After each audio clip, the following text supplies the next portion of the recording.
Kabul, also spelled Kabul, Caubul, Kabul, or Kabul, is the capital and largest city of Afghanistan.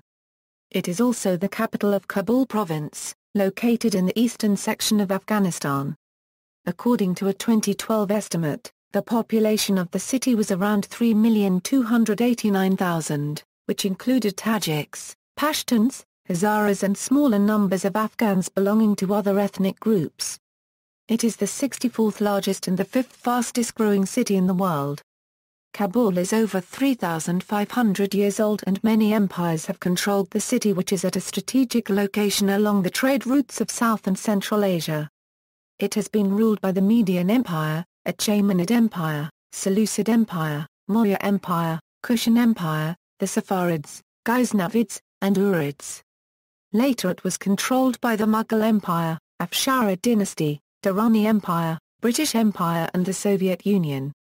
During the Soviet war in Afghanistan, the city continued to be an economic center and relatively safe. Between 1992 and 1996, a civil war between militant groups devastated Kabul and caused the deaths of thousands of civilians, serious damage to infrastructure, and an exodus of refugees. Since the Taliban's fall from power in November 2001, the Afghan government and other countries have attempted to rebuild the city, although the Taliban insurgents have slowed the reconstruction efforts and staged major attacks against the government, the NATO-led forces, foreign diplomats and Afghan civilians. History. Antiquity. The word ʻkɑːbəl is mentioned in the Rig Veda, one of the four canonical sacred texts of Hinduism, and the Avesta, the primary collection of sacred texts of Zoroastrianism, refers to the Kabul River. The Rig Veda praises it as an ideal city, a vision of paradise set in the mountains. The area in which the Kabul Valley sits was ruled by the Medes before falling to the Achaemenids. There is a reference to a settlement called Καːbəl by the rulers of the Achaemenid Empire, which may be the basis for the future use of the name Καːbəl by Ptolemy. It became a center of Zoroastrianism followed by Buddhism and Hinduism.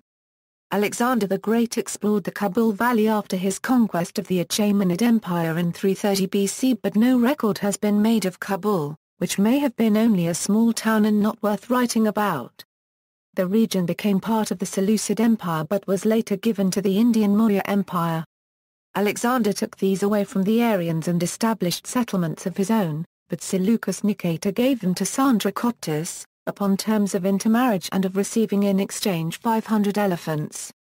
The Greco-Bactrians captured Kabul from the Mauryans in the early 2nd century BC, then lost the city to their subordinates in the Indo-Greek kingdom around the mid-2nd century BC.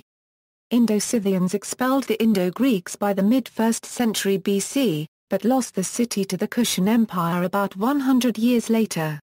Some historians ascribe Kabul the Sanskrit name of Cambodia. It is mentioned as Kofis or Coffin in some classical writings. Xuanzang refers to the name as Khaofu in the 7th century AD, which is the appellation of one of the 5 tribes of the Yuezhi who had migrated from across the Hindu Kush into the Kabul Valley around the beginning of the Christian era. It was conquered by Kushan Emperor Kigula Kadphises in about 45 AD and remained Kushan territory until at least the 3rd century AD. The Kushans were Indo-European speaking Tocharians from the Tarim Basin. Around 230 AD, the Kushans were defeated by the Sassanid Empire and replaced by Sassanid vassals known as the Indo-Sassanids. During the Sasanian period, the city was referred to as Kābel in Pahlavi scripts. In 420 AD the Indo-Sassanids were driven out of Afghanistan by the Kshanite tribe known as the Kidarites, who were then replaced in the 460s by the Hephthalites. It became part of the surviving Turk Shahi kingdom of Kapisa, also known as Kabul Shahan. According to Tarakhul Hind by al-Biruni, Kabul was governed by princes of Turkic lineage whose rule lasted for about 60 generations.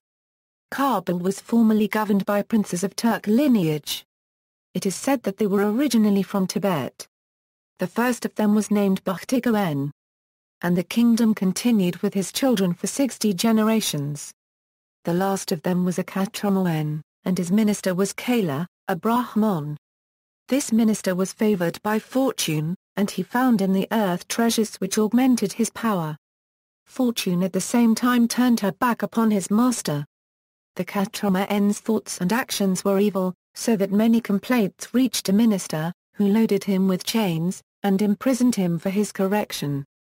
In the end the minister yielded to the temptation of becoming sole master, and he had wealth sufficient to remove all obstacles. So he established himself on the throne. After him reigned the Brahmans, Samand, then Kamla, then Bm, then Jayapal, then Anandpal, then Nader Janpal, who was killed in AH 412. His son, Bumpal, succeeded him, after the lapse of 5 years, and under him the sovereignty of Hind became extinct, and no descendant remained to light a fire on the hearth. These princes, notwithstanding the extent of their dominions, were endowed with excellent qualities, faithful to their engagements, and gracious towards their inferiors. The Kabul rulers built a long defensive wall around the city to protect it from enemy raids. This historical wall has survived until today. It was briefly held by Tibetan Empire between 801 and 815. Islamization and Mongol invasion. The Islamic conquest reached modern-day Afghanistan in 642 AD, at a time when Kabul was independent. A number of failed expeditions were made to Islamize the region.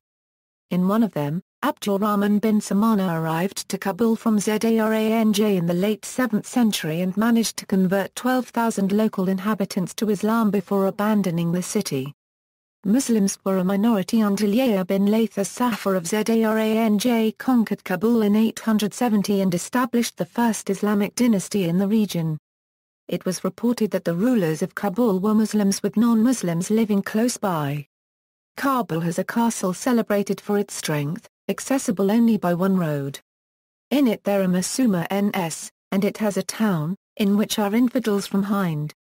Over the centuries to come, the city was successively controlled by the Saffarids, Ghaznavids, Ghurids, Khwarezmshahs and Khaljis. In the 13th century the Mongol horde passed through and caused massive destruction in the area. Report of a massacre in the close-by Bamiyan is recorded around this period, where the entire population of the valley was annihilated by the Mongol troops as a revenge for the death of Genghis Khan's grandson. During the Mongol invasion, many natives of Afghanistan fled to India where some established dynasties in Delhi. It was also ruled by Chagatai Khanate and Khuturids, were vassals of Il Khanate till dissolution of latter in 1335. Following the era of the Khilji dynasty in 1333, the famous Moroccan scholar Ibn Battuta was visiting Kabul and wrote, "We travelled on to Kabul, formerly a vast town, the site of which is now occupied by a village inhabited by a tribe of Persians called Afghans. They hold mountains and defiles and possess considerable strength, and are mostly highwaymen. Their principal mountain is called Sulayman." Timurid and Mughal era. In the 14th century, Kabul became a major trading center under the Kingdom of Timur. In 1504, the city fell to Babur from the north and made into his headquarters, which became one of the principal cities of his later Mughal Empire. In 1525, Babur described Kabulistan in his memoirs by writing that, "In the country of Kābul there are many and various tribes. Its valleys and plains are inhabited by Tajiks, Oimakas, and Arabs. In the city and the greater part of the villages, the population consists of Tajiks. Many other of the villages and districts are occupied by Pashtuns, Parakis, Tajiks, Ghuridis, and Afghans. In the hill country to the west, reside the Hazaras and Nuqtaris. Among the Hazara and Nuqtari tribes, there are some who speak the Mughal language. In the hill country to the northeast lies Kavristan, such as Kataranjibk. To the south is Afghanistan. There are 11 or 12 different languages spoken in Kabul: Arabic, Persian, Taraki, Moghuli, Hindi, Afghani, Pashto, Parachi, Jberi, Beraki, and Lamghani. Md. Muhammad Haidar Dulat, a poet from Hindustan who visited at the time wrote, "Dine and drink in Kabul, it is mountain, desert, city, river and all else." It was from here that Babur began his 1526 conquest of Hindustan, which was ruled by the Afghan Lodi dynasty and began east of the Indus River in what is present-day Pakistan. Babur loved Kabul due to the fact that he lived in it for 20 years and the people were loyal to him, including its weather that he was used to. His wish to be buried in Kabul was finally granted. The inscription on his tomb contains the famous Persian couplet, which states, O kill mo plus or minus uo plus or minus ouo cubed o plus or minus uo squared uio terahertz cubed ouio terahertz cubed ouio terahertz cubed ouio terahertz cubed o Durrani Empire. 9 years after Nader Shah and his forces invaded and occupied the city as part of the more easternmost parts of his empire, he was assassinated by his own officers, causing the rapid disintegration of it. Ahmad Shah Durrani, commander of 4,000 Abdali Afghans, asserted Pashtun rule in 1747 and further expanded his new Afghan empire. His ascension to power marked the beginning of Afghanistan. His son Timur Shah Durrani, after inheriting power, transferred the capital of Afghanistan from Kandahar to Kabul in 1776, and used Peshawar in what is today Pakistan as the winter capital. Timur Shah died in 1793 and was succeeded by his son Zaman Shah Durrani. Kabul's first visitor from Europe was Englishman George Forster, who described 18th-century Kabul as the best and cleanest city in South Asia. In 1826, the kingdom was claimed by Dost Muhammad Khan, but in 1839 Shuja Shah Durrani was reinstalled with the help of British India during the First Anglo-Afghan War. In 1841 a local uprising resulted in the killing of the British resident and loss of mission in Kabul and the 1842 retreat from Kabul to Jalalabad. In 1842 the British returned to Kabul, plundering Bala Hazar in revenge before fleeing back to British India. Akbar Khan took to the throne from 1842 to 1845 and was followed by Dost Muhammad Khan. The British-led Indian forces invaded in 1879 when Kabul was under Shah Ali Khan's rule, as the Afghan king initially refused to accept British diplomatic mission and later the British residents were again massacred. The British partially destroyed Bala Hazar fortress before retreating to British India. 20th century Kabul. In the early 20th century King Amanullah Khan rose to power. His reforms included electricity for the city and schooling for girls. He drove a Rolls-Royce, and lived in the famous Darul Aman Palace. In 1919, after the Third Anglo-Afghan War, Amanullah announced Afghanistan's independence from foreign affairs at Ija Mosque. In 1929 King Amanullah left Kabul due to a local uprising orchestrated by Habibullah Kalakani. After 9 months' rule, Kalakani was imprisoned and executed by King Nader Khan. 3 years later, in 1933, the new king was assassinated by a Hazaras student Abdul Khalik during an award ceremony inside a school in Kabul. The throne was left to his 19-year-old son, Zahir Shah, who became the last king of Afghanistan. During the interwar period France and Germany worked to help develop the country and maintained high schools and lycées in the capital, providing education for the children of the city's elite families. Kabul University opened in 1932 and by the 1960s Western-educated Afghans made up the majority of teachers. By the 1960s the majority of instructors at the university had degrees from Western universities. When Zahir Shah took power in 1933 Kabul had the only 6 miles of rail in the country and the country had few internal telegraphs, phone lines or roads. Zahir turned to the Japanese, Germans and Italians for help developing a modern transportation and communication network. A radio tower built by the Germans in 1937 in Kabul allowing instant communication with outlying villages. A national bank and state cartels were organized to allow for economic modernization. Textile mills, power plants, carpet and furniture factories were also built in Kabul, providing much-needed manufacturing and infrastructure. In 1955, the Soviet Union forwarded $100 million in credit to Afghanistan, which financed public transportation, airports, a cement factory, mechanized bakery, a 5-lane highway from Kabul to the Soviet border and dams. In the 1960s the first Marks and Spencer store in Central Asia was built in the city. Kabul Zoo was inaugurated in 1967, which was maintained with the help of visiting German zoologists. many foreigners began flocking to Kabul and the nation's tourism industry was starting to pick up speed. Kabul experimented with liberalization, dropping laws requiring women to wear burqas. Restrictions on speech and assembly were loosened, which led to student politics in the capital. Socialist, Maoist and liberal factions demonstrated daily in Kabul, while more traditional Islamic leaders spoke out against the failure to aid the Afghan countryside. In 1969, a religious uprising at the Puli Kishti Mosque protested the Soviet Union's increasing influence over Afghan politics and religion. This protest ended in the arrest of many of its organizers, including Maulana Fayzani, a popular Islamic scholar.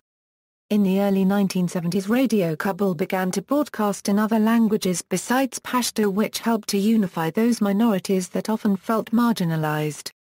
However, this was put to a stop after Daud Khan's revolution in 1973.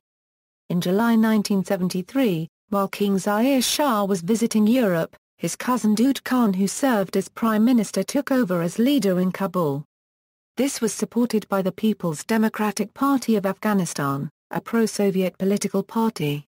Daud named himself president and planned to institute reforms.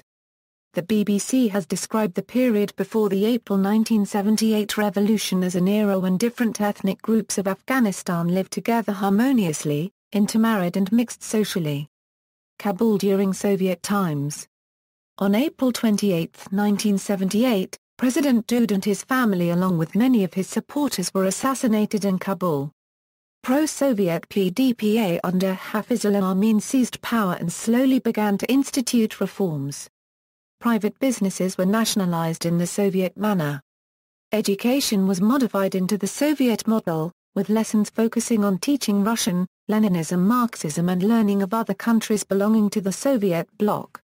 Foreign-backed rebel groups and army deserters took up arms in the name of Islam. In February 1979, U.S. Ambassador Adolph Dubs was murdered after Afghan security forces burst in on his kidnappers. In neighboring Pakistan, President Zulfikar Bhutto was executed in April 1979. In September 1979, Afghan President Nur Muhammad Taraki was assassinated by a team of Soviet Spetsnaz inside the Torbog Palace in Kabul. On December 24, 1979, the Soviet Union invaded Afghanistan and Kabul was heavily occupied by Soviet armed forces. The Soviets turned the city of Kabul into their command center during the Soviet war in Afghanistan. Kabul was considered moderately safe during that period, as fighting was mostly in the countryside and in other major cities. Kabul was still economically active and women made up 40% of the workforce. However, the city was not necessarily calm. Political crime, such as assassinations of PDPA party members and guerrilla attacks on military and government targets, were quite common.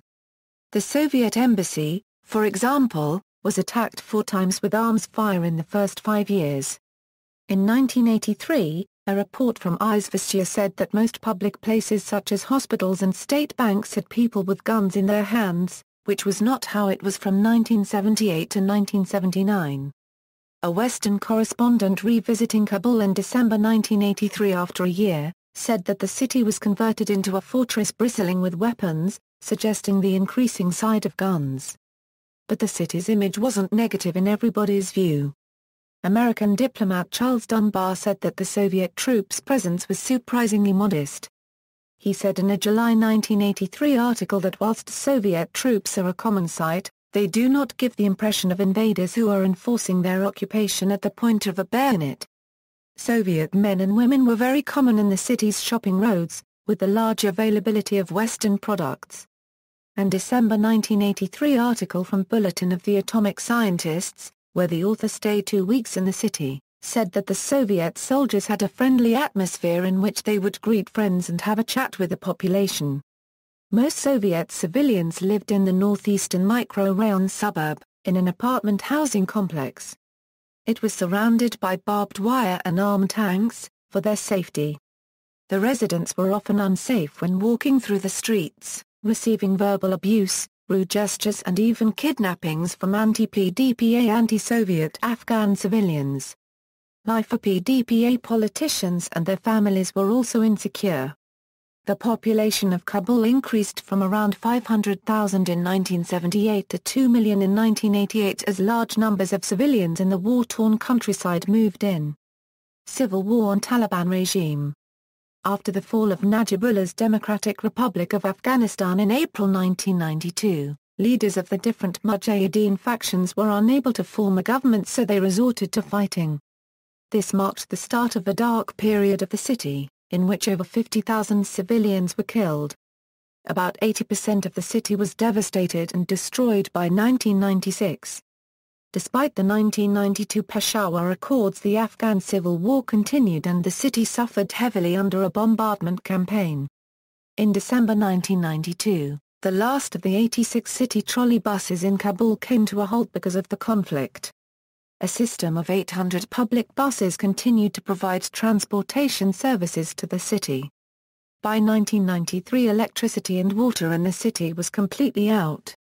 Initially, the factions in the city aligned to fight off Hekmatyar, but diplomacy inside the capital quickly broke down.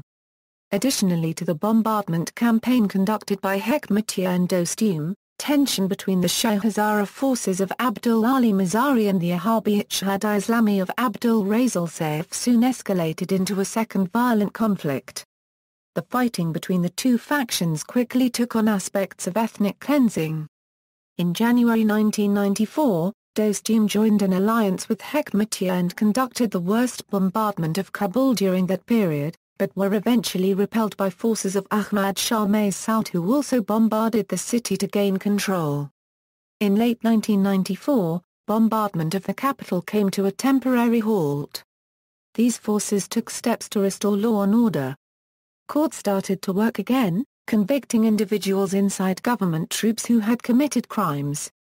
Massoud tried to initiate a nationwide political process with the goal of national consolidation and democratic elections, also inviting the Taliban from southern Afghanistan to join the process, but the idea was rejected by them. The Taliban started shelling Kabul in early 1995 but were repelled at first by Massoud's forces. Amnesty International, referring to the Taliban offensive, wrote in a 1995 report that this is the first time in several months that Kabul civilians have become the targets of rocket attacks and shelling aimed at residential areas in the city. On September 26, 1996, as the Taliban, with military support from Pakistan and financial support from Saudi Arabia, prepared for another major offensive, Massoud ordered a full retreat from Kabul and fled north.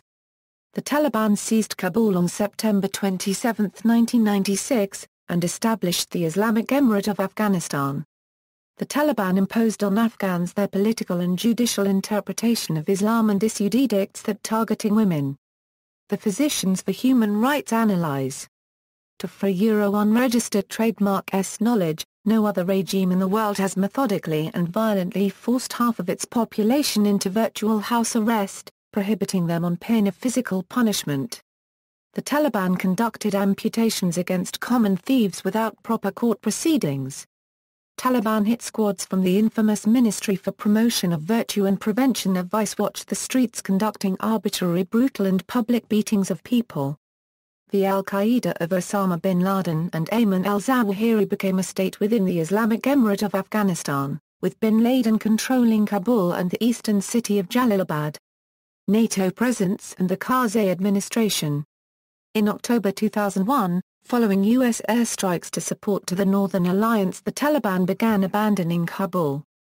The Karzai administration under President Hamid Karzai officially took over the government, and in early 2002, a NATO-led international security assistance force was deployed in the city, and from there they spread to other parts of the country. The war-torn city began to see some positive development as many expatriate Afghans returned to the city. The city's population grew from about 500,000 in 2001 to 3 million in 2007. Many foreign embassies reopened and the Afghan government institutions were also renovated. Since 2008, the Afghan National Security Forces have been in charge of security in the city. The city is occasionally the scene of deadly suicide bombings and explosions carried out by the Haqqani network, the Taliban's Quetta Shura, Hezb-e-Islami, Al-Qaeda, and other anti-government groups. For example, in September 2011, Heavily armed Taliban insurgents wearing suicide vests struck the U.S. Embassy and NATO headquarters. In the December 2011 Ashura bombing, over 70 civilians were killed and over 160 injured. Many other similar attacks took place after the 2008 ISAF handover of security to Afghan security forces. Geography, climate and environment. Kabul serves as the nation's cultural and learning center, situated 1,791 meters above sea level in a narrow valley, wedged between the Hindu Kush mountains along the Kabul River. It is linked with Kandahar, Herat and Mazar-e-Sharif via the Circular Highway 1 that stretches across Afghanistan. It is also the start of the main road to Jalalabad and further to Peshawar in Khyber Pakhtunkhwa. The Kabul International Airport is located about 16 kilometers from the center of the city, next to the Wazir Akbar Khan neighborhood. Bagram Airfield is about 25 miles northeast of Kabul. Kabul has a semi-arid climate with precipitation concentrated in the winter and spring months. Temperatures are relatively cool compared to much of Southwest Asia, mainly due to the high elevation of the city. Summer has very low humidity, providing relief from the heat. Autumn features warm afternoons and sharply cooler evenings.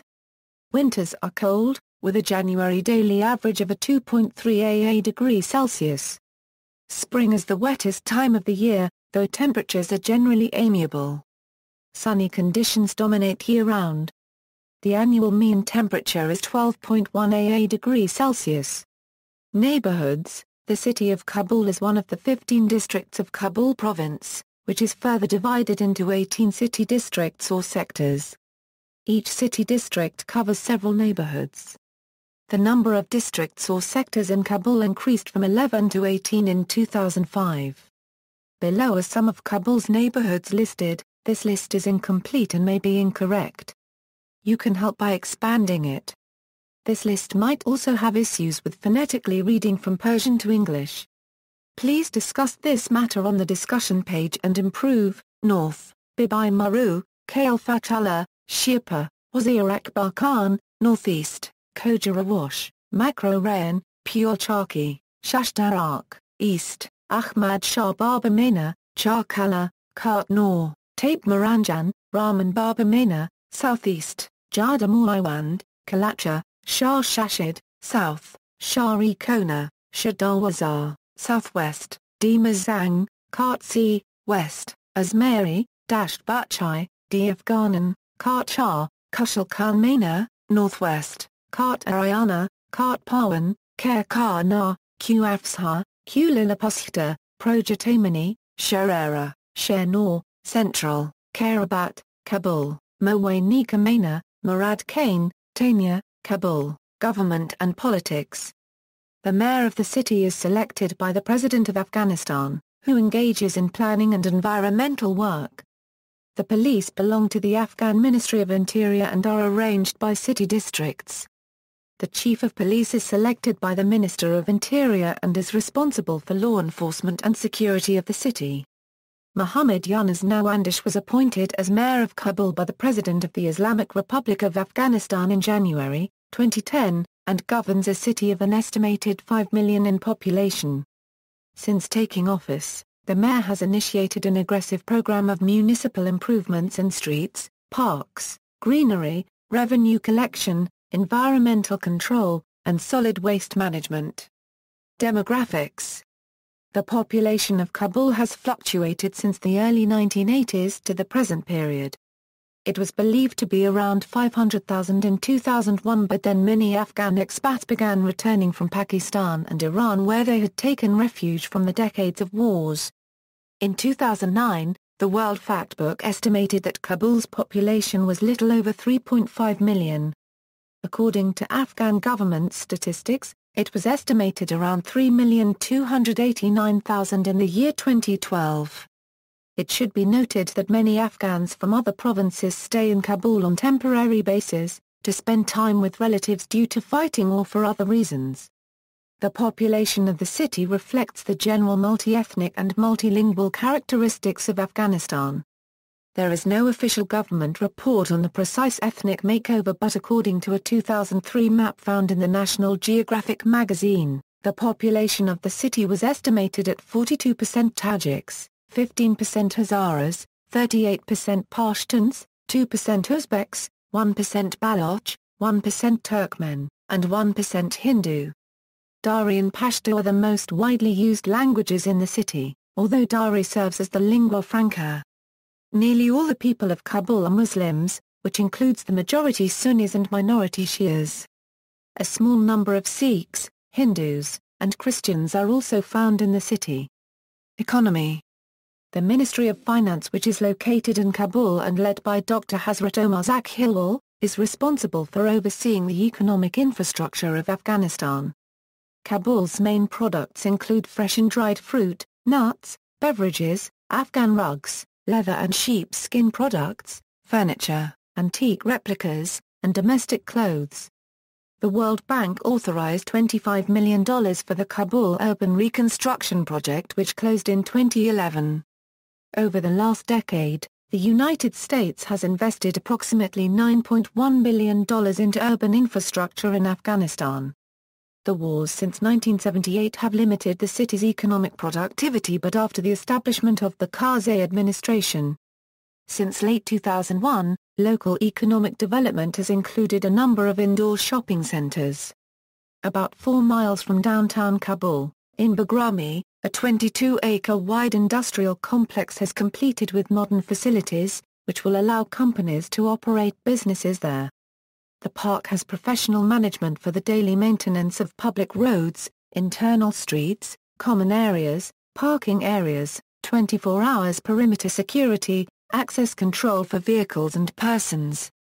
A number of factories operate there, including the $25 million Coca-Cola bottling plant and the Ahmed Bahar juice factory. According to Transparency International, the government of Afghanistan is the third most corrupt in the world. Experts believe that the poor decisions of Afghan politicians contribute to the unrest in the region. This also prevents foreign investment in Afghanistan, especially by Western countries. In 2012, there were reportedly $3.9 billion paid to public officials and bribes which contributed to these issues. The Afghanistan Bank, the nation's central bank, is headquartered in Kabul. In addition, several commercial banks in the city. Development plans. A $1 billion USD contract was signed in 2013 to commence work on the new Kabul city, which is a major residential scheme that would accommodate 1.5 million people. In the meantime, many high-rise buildings are being constructed in order to control the overcrowding and also to modernize the city. An initial concept design called the City of Light Development, envisioned by Dr. Hisham N. Ashkari, for the development and the implementation of a privately based investment enterprise has been proposed for multi-function commercial, historic and cultural development within the limits of the old city of Kabul, along the southern side of the Kabul River and along Jade Mewand Avenue. Communications. In Kabul, Minister Amirzi Sanjan of the Ministry of Communications and Information Technology maintains statistics regarding telecommunications in the Islamic Republic of Afghanistan. Afghanistan Information Management Services provides software development, capacity development, information management, and project management services to the Afghan government and other NGOs, thereby supporting their on-the-ground activities. GSM-GPRS mobile phone services in the city are provided by Afghan Wireless, Etisalat, Roshan and MTN. In November 2006, the Afghan Ministry of Communications signed a $64.5 million deal with ZTE on the establishment of a countrywide fiber optical cable network to help improve telephone, internet, television and radio broadcast services not just in Kabul but throughout the country. Internet cafes were introduced in 2002 and has been expanding throughout the country. As of 2012, 3G services are also available. The city has many local language radio and television stations, including in Pashto and Dari. The Afghan government has become increasingly intolerant of foreign channels and the un-Islamic culture they bring, and has threatened to ban some. There are a number of post offices throughout the city. Package delivery services like FedEx, TNT-NV, and DHL are also available. Healthcare. Presently, There are hospitals throughout the city which include French Medical Institute for Children, Indira Gandhi Children's Hospital, Jamhuriyat Hospital, Sardar Muhammad Daud Khan Hospital, Jinnah Hospital, Wazir Akbar Khan Hospital, Malalai Maternity Hospital, Mewand Hospital, Afsar Hospital. Education. The Ministry of Education led by Minister Ulam Farooq Wardak is responsible for the education system in Afghanistan. Public and private schools in the city have reopened since 2002 after they were shut down or destroyed during fighting in the 1980s to the late 1990s. Boys and girls are strongly encouraged to attend school under the Karzai administration, but many more schools are needed not only in Kabul but throughout the country. The Afghan Ministry of Education has plans to build more schools in the coming years so that education is provided to all citizens of the country. The most well-known high schools in Kabul include Habibia High School, a British Afghan school founded in 1903 by King Habibullah Khan. Likhor Copyright-e Istiqlal, a Franco-Afghan school founded in 1922. Amani High School, a German-Afghan school for boys founded in 1924. Esha-i Durrani School, a German-Afghan school for girls. Rahman Baba High School, an American-Afghan school for boys. The city's colleges and universities were renovated after 2002. Some of them have been developed recently, while others have existed since the early 1900s. Universities.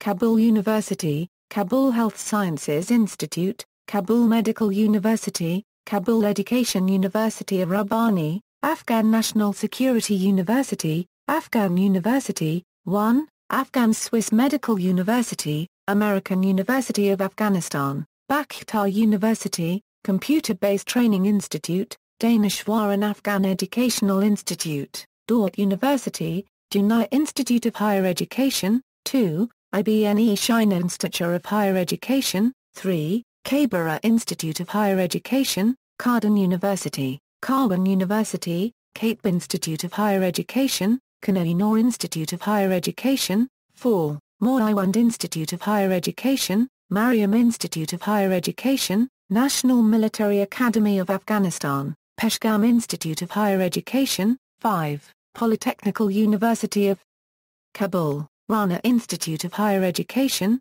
Salam University, 6, Transportation. Airports. Kabul International Airport, located 25 kilometers from the center of Kabul, is the country's main airport. It is a hub to Ariana Afghan Airlines, the national carrier of Afghanistan, as well as private airlines such as Afghan Jet International, East Horizon Airlines, Kam Air, Famia Airways, and Safi Airways. Regional airlines such as Air India, Emirates, Gulf Air, Pakistan International Airlines, Turkish Airlines and others also have regularly scheduled flights to the airport. A new international terminal was built by the government of Japan and began operation in 2008. It is the first of 3 terminals to be opened so far, with 2 more scheduled to open once air traffic to the city increases. Most foreign passengers fly into Kabul via Dubai. Kabul Airport also has a military terminal, and a section of airport is used by the United States Armed Forces and the Afghan National Air Force. NATO also uses the Kabul Airport, but most military traffic is based at Bagram Airfield, situated north of Kabul. The Afghan Border Police and the Afghan National Police are in charge of the airport's security. Railways. Kabul has no train service, but the government plans to build rail lines to connect the city with Mazar-i-Sharif in the north and Jalalabad-Torkham in the east. It also plans to build a metro rail in the future. Road. Long-distance road journeys are made by private Mercedes-Benz coach buses or various types of vans, trucks and cars. Although a nationwide bus service is available from Kabul, flying is safer, especially for foreigners. The city's public bus service was established in the 1960s to take commuters on daily routes to many destinations. The service currently has about 800 buses, but it is gradually expanding and upgrading the fleet. The Kabul bus system has recently discovered a new source of revenue in whole bus advertising from MTN, similar to bus wrap advertising on public transit in more developed nations. There is also an express bus that runs from downtown to Kabul International Airport for Safi Airways passengers. Private vehicles are on the rise in Kabul, with several dealerships in the city. It has been reported that up to 90% of cars in Kabul are Corollas. Gas stations are mainly private-owned. Bicycles on the road are a common sight in the city as a white and yellow older model Toyota Corolla taxicab. Tourism in Afghanistan is available through the Ministry of Information and Culture, led by Minister Dr. Syed Makhdum Rahim of Kabul. In Kabul, there are 5-star hotels which include the Serena Hotel, built by the Aga Khan Development Network, and the Marriott Hotel near the U.S. Embassy. The Intercontinental is also in the process of being redeveloped. The is a 4-star hotel located in the Kabul city center. The old part of Kabul is filled with bazaars nestled along its narrow, crooked streets. Cultural sites include the National Museum of Afghanistan, notably displaying an impressive statue of Shah excavated at Kerkana, the ruined Darul Amin Palace, the tomb of Mughal Emperor Babur at Bab-e-Babur, and Chalestone Park, the Minar-i-Istiqlal built in 1919 after the Third Afghan War, the tomb of Timur Shah Durrani, and the imposing Idgah Mosque. Bala Hazaras is a fort destroyed by the British in 1879, in retaliation for the death of their envoy, now restored as a military college. The minaret of Trikari, destroyed in 1998, had Buddhist swastika and both Mahayana and Theravada qualities. Other places of interest include Kabul city centre, which is Kabul's first shopping mall, the shops around Flower Street and Chicken Street, Wazir Akbar Khan District, Kabul Golf Club, Kabul Zoo, Abdul Rahman Mosque, Shah Shamshira and other famous mosques, the National Gallery of Afghanistan, the National Archives of Afghanistan, Afghan Royal Family Mausoleum, the Omar Mine Museum, Bibi Maro Hill, Kabul Cemetery, and Paiman Gardens. The Aga Khan Development Network was also involved in the restoration of the Bab-e-Babur. Tapai Maranjan is a nearby hill where Buddhist statues and Gecko-Bactrian coins from the 2nd century BC have been found. Outside the city proper is a citadel and the royal palace. Paiman and Jalalabad are interesting valleys north and east of the city. Sports complexes, Kabul National Cricket Stadium, Ghazi Stadium, Olympic Committee Gymnasium. Parks, Bab-e-Babur, Bari Bala Park, Zarnega Park, Shari Noor Park, Bani Zanana, Kamani Hosari, Bibi Maro Park, Lake Korfa. Mosques, Abdul Rahman Mosque, Idgah Mosque, Abu Fazl Mosque in Murad Kane, Puli Kishti Mosque, Shah Shamshira Mosque. Mausoleums, Mausoleum of Timur Shah Durrani, Mausoleum of Abdul Rahman Khan, Mausoleum of Zahir Shah and Nadir Shah, Mausoleum of Jamal al-Din al-Afghani.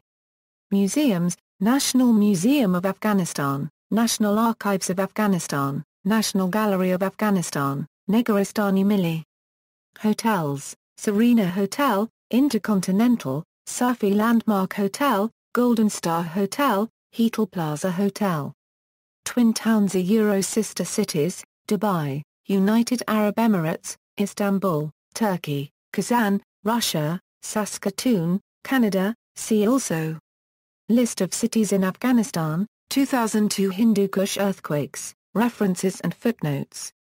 Further reading, Canadian Press. Afghanistan struggles to preserve rich past despite ongoing war. Canadian Presser, Tang, Eliza. Kabul's old city getting facelift. The Boston Globe, Hill, Johnny Through the Jade Gate to Rome, a study of the Silk routes during the later Han Dynasty, 1st to 2nd centuries CE. Book Surge, Charleston, South Carolina. ISBN 978-1-4392-2134-1. External links, images of Kabul on Panoramio, map of Kabul city from Afghanistan Information Management Services, historical photos of Kabul, Afghanistan 1923, the story and photo albums of Wilhelm Reich, People of Kabul, report by Radio France Internationale in English.